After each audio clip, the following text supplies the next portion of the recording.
నమస్తే. మనం ఇవాళ ఒక గొప్ప మహానటిగా చెప్పుకోదగిన ఒక సినీ తార గురించి చెప్పుకుందాం. 1970 వరకు హిందీ సినిమా ప్రేమ కథల చుట్టూ తిరిగేది. 1980 మొదట్లో శ్యామ్ బెనగల్, గోవింద నిహలాని వంటి ప్రోగ్రెసివ్ తాటకల దర్శకులు వీళ్ళ మూలంగా ప్యారలల్ సినిమా అనేది నిలదొక్కుంది. వారి ఆలోచనలకు రూపం ఇవ్వటానికి ముఖ్యంగా స్త్రీ పాత్రల విషయంలో స్మితా పాటిల్, షబ్నా ఆజ్మీ వారు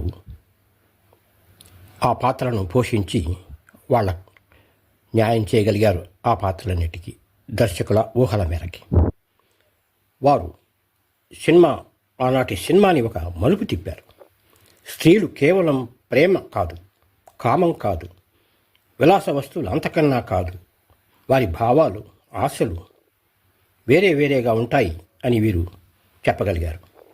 వారిలో స్మితా పాటిల్ గురించి ఈ వీడియోలో చెప్పుకుందాం.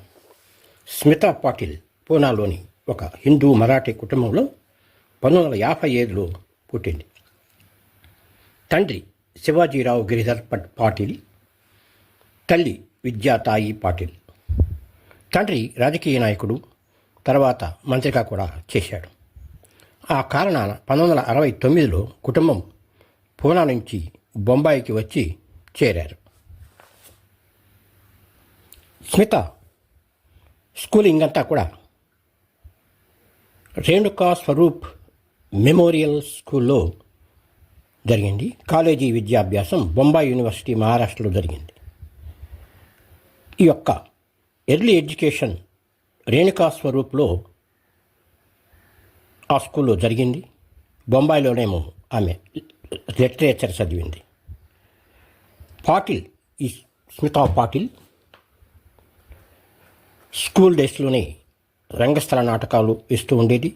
యూనివర్సిటీ ఆఫ్ బొంబాయిలో థియేటర్ గ్రూప్లో సభ్యురాలుగా కూడా ఉండేది స్మితా పాటిల్. తరచు ఫిల్మ్ ఇన్స్టిట్యూట్కి వెళ్ళి సినిమాకి సంబంధించిన పుస్తకాలు, సాయంత్రాలు అక్కడ ప్రదర్శింపబడే సినిమాలు చూస్తుండేది. అయితే సినిమా నటి అవుదామని ఆమె అనుకోలేదు. ఆనాడు హీరోయిన్ అంటే హేమమాలిని, వైజయంతిమాల, నర్గిస్, మధుబాల, ముంతాజ్, మాలా సిన్హా వంటి వారి అందగత్తెలే తెర మీద కనిపించేవాళ్ళు.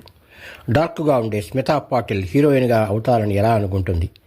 అయితే దైవం ఆమెకు కూడా ఫిల్మ్ ఇండస్ట్రీలో ఒక స్కోప్, ఒక స్పేస్ ఇవ్వటం జరిగింది. స్మిత చదువు అయ్యాక బొంబాయి దూరదర్శన్లో న్యూస్ రీడర్గా చేస్తూ ఉండేది. ఫిల్మ్ ఇన్స్టిట్యూట్ విద్యార్థులు తీసిన తీవ్ర మాధ్యం అనే షార్ట్ ఫిల్మ్ను నటించింది.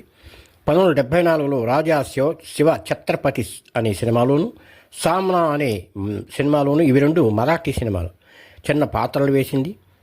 రోటీ కపడా ఔర్ మకాన్, హరిరామ హరికృష్ణ సినిమాలకు కూడా ఈమెని పాత్రలు ధరించడానికి పిలిచారు. కానీ చదువు కారణంగా ఆమె చేయలేకపోయింది.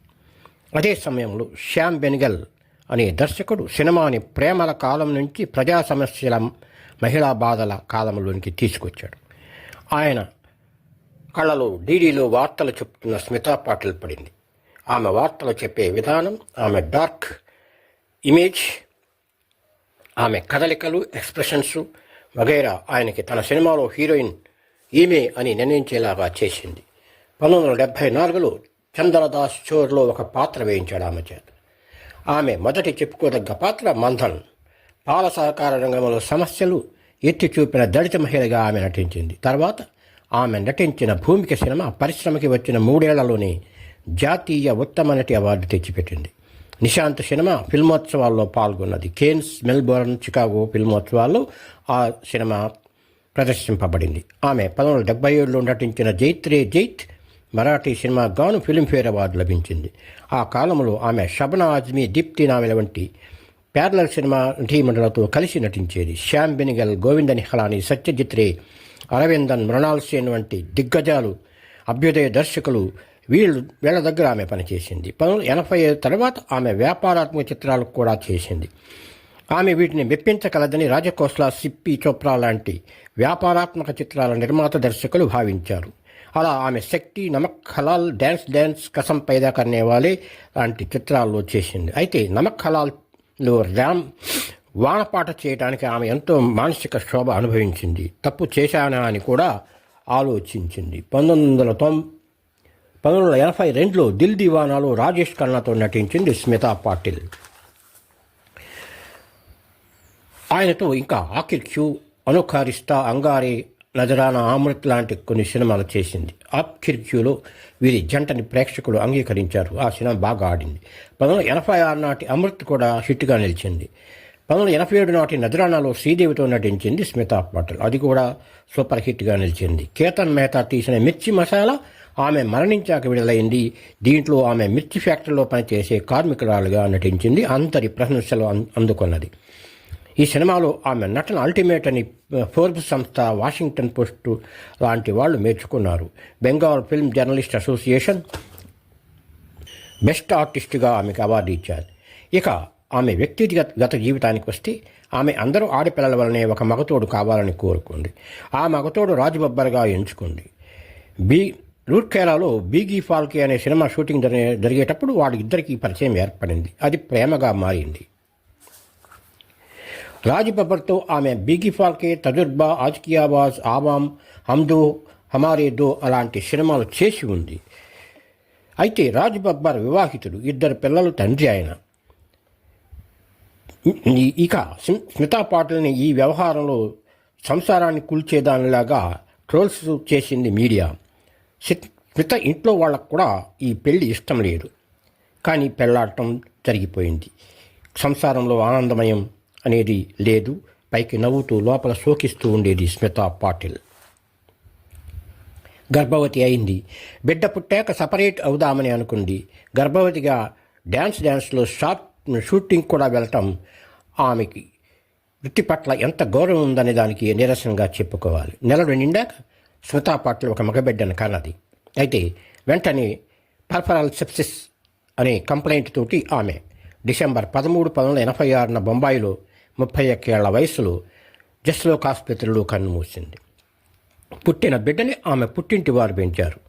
అతను కూడా సినిమాల్లో ట్రై చేస్తూ ఉన్నాడు. రాజ్ బబ్బర్ తన మొదటి భార్య దగ్గరికి వెళ్ళిపోయాడు. స్మిత మొత్తం 77 సినిమాల వరకు చేసి ఉంటుంది. హిందీ, మరాఠీ, బెంగాలీ, తెలుగు, మలయాళ సినిమాలు ఉన్నాయి దీంట్లో. ఆమె నటించిన తెలుగు సినిమా అనుగ్రహం. దీంట్లో వాణిశ్రీ కూడా ఒక కథానాయిక. ఆమె నటించిన పేర్కొనదగ్గ సినిమాలు చెప్పుకుంటే నిశాంత్, మంథన్, భూమిక, జైత్రే జైత్, కొండూరా, దహ్లేస్, ఆల్బర్ట్ పింటోకో, గుస్తా క్యూ ఆతీ హై, ఆక్రోష్, చక్ర, నమక్ హలాల్, దేవశిశు, బజార్, శక్తి, అర్థ్, ఉంబర్తా, అర్ధసత్య, మండి, కసం పైదా కర్నేవాలి, ఆఖిర్ క్యూ, మిర్చి మసాలా, వారిస్, అమృత్, డ్యాన్స్ లాంటివి ఉన్నాయి. వీటిలో కొన్ని ఆమె మరణానంతరం కూడా విడుదలై ఉన్నారు. ఆమె విడుదలైన చివరి సినిమాగా గలియోంకి బాద్షాగా చెప్పుకోవాలి. ఆమె తన ప్రతిభతో సాధించిన అవార్డుల గురించి చూద్దాం. 1980లో చక్రకి, 1977లో భూమికి జాతీయ ఉత్తమ నటి అవార్డు వచ్చింది ఆమెకి. 1978లో జైత్రే జైత్కి ఫిల్మ్ఫేర్ అవార్డు వచ్చింది. 1983లో ఉంబర్తా, తర్వాత 1981 ఆల్బర్ట్ పింటో, గుస్తా క్యూ ఆతీ హైలో ఫిల్మ్ఫేర్ అవార్డు వచ్చాయి. 1983లో ఉంబర్తాకి మహారాష్ట్ర ప్రభుత్వ అవార్డు వచ్చింది. 1987లో మిర్చి మసాలాకి బెంగాల్ జర్నలిస్ట్ అసోసియేషన్ అవార్డు వచ్చింది. 1989లో వారిస్కి స్టార్ అండ్ స్టైల్ వాళ్ళ అవార్డు వచ్చింది. ఇదిగాక 1985లో భారత ప్రభుత్వం పద్మశ్రీ అవార్డు ప్రదానం చేసింది ఆమెకు. 2013లో ఆమె పేరిట పోస్టేజ్ స్టాంప్ కూడా విడుదలైంది. మేల్ డామినేషన్, గ్లామర్ క్వీన్స్ నడయాడే బాలీవుడ్లో స్త్రీల పోరాటాల గురించి తీయబడ్డ సినిమాల్ని స్మితా పాటిల్ ముఖ్యమైన పాత్ర పోషించింది. ఆమె ప్రతి సినిమా మహిళల భావాలు, కోరికలు, సెక్స్ ప్రతిస్పందనలకు, అభివృద్ధి మార్గాల గురించి చర్చించింది. స్మిత ఒక ఫెమినిస్ట్ భావాలు కల నటి. బొంబాయిలో సంబంధిత ఉమెన్స్ సెంటర్లో ఆమె సభ్యురాలుగా ఉండేది.